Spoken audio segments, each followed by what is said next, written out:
ஒலிபெருக்கி நேயர்கள் அனைவருக்கும் அன்பு வணக்கம். 3 நிமிட விமர்சனத்தில் இப்போ நம்ம பார்க்க போகிற படம் தி டைனோசர். இது ஒரு திரைப்படம் அல்ல, ஒரு மினி வெப் சீரிஸ். 4 எபிசோடுகள் கொண்ட ஒரு மினி வெப் சீரிஸ். இந்த வெப் சீரிஸ் முதல்ல டைனோசரை அறிமுகப்படுத்தினதே ஸ்டீவன் ஸ்பீல்பர்க் தான் தன்னுடைய படத்தில் அறிமுகப்படுத்தினார். சுராசிக் வேர்ல்டு, சுராசிக் பார்க்கு நிறைய படங்கள் அவர் பண்ணார். இந்த படங்கள் எல்லாமே கற்பனையும் மனிதர்களும் டைனோசரும் கலந்த கற்பனை கதைகளாக இந்த படங்கள் வெளிவந்துச்சு. ஆனால் இந்த வெப்சீரிஸ் முழுக்க டைனோசருடைய வாழ்க்கையை பற்றியது.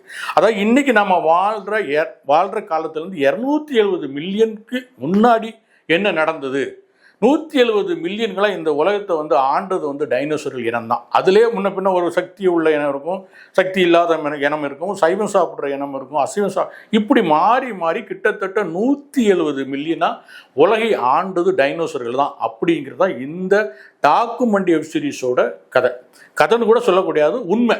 இதில் என்னன்னா, இது ஒரு வெப் சீரிஸ்லாம் டாக்குமெண்ட்ரி வெப் சீரிஸ்னால் எப்படி இருக்கும்னா, யாராவது அப்படியே உட்காந்துக்கிட்டு அது இது அப்படின்னு ஒரு விஞ்ஞானிகள் பேசுவாங்க, அப்படி இடையில தான் காட்சிகள் வரும், மற்றபடி ஒரே பேட்டிகளும் நேர்காணலுமாக தான் பொதுவாக டாக்குமெண்ட்ரிகள் இருக்கும். ஆனால் இந்த வெப் சீரிஸ் முழுக்க காட்சிகளால் கொடுக்கப்பட்டிருக்கிற ஒரு வெப் சீரிஸ். பிரமாதமான காட்சிகள், ஒவ்வொரு ஃப்ரேமும் அனிமேஷன் தான், செயற்கை தான், ஆனால் ஒவ்வொன்றும் அப்படி பார்த்து பிரமிக்கிற அளவுக்கு பிரமாதமாக எடுத்திருக்காங்க.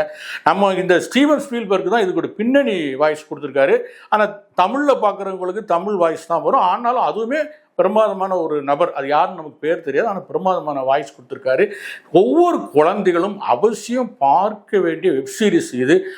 அதாவது உலகம் ஒவ்வொரு முறையும் தன்னை அழித்து கொண்டு தானே தன்னை புதுப்பித்துக் கொள்கிறது அப்படிங்கிறது தான் இந்த சீரீஸோட மெயின் கான்செப்ட். அதில் ஒரு யுகத்தில் டைனோசர்கள்லாம் அழிஞ்சு போகுது, அதுக்கு பல கோடி வருடங்களுக்கு பிறகுதான் மனுஷன் பிறக்கிறான் அப்படிங்கிறது தான் இந்த வெப் சீரிஸ் சொல்லுது.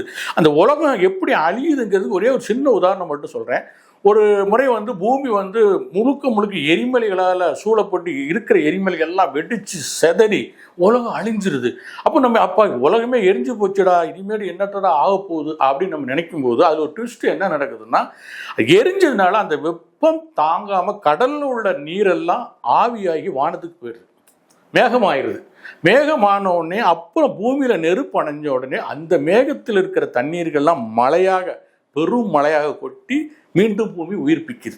இப்படி ஒவ்வொரு முறையும் பூமி அழிந்து தன்னை உயிர்ப்பித்துக் கொள்கிற விஷயங்களை காட்சியாக பிரமாதமாக கொடுத்துருக்காங்க.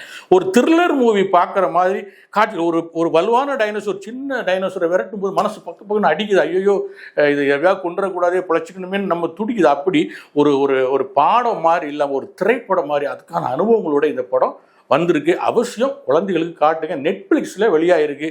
ஒருவேளை உங்கள் நெட்ஃப்ளிக்ஸ் இல்லைன்னா பக்கத்து வீட்டில் சொல்லியாவது குழந்தைகளை கொண்டு போய் காட்டுங்க. அவசியம் பார்க்க வேண்டியது தி டைனோசர்.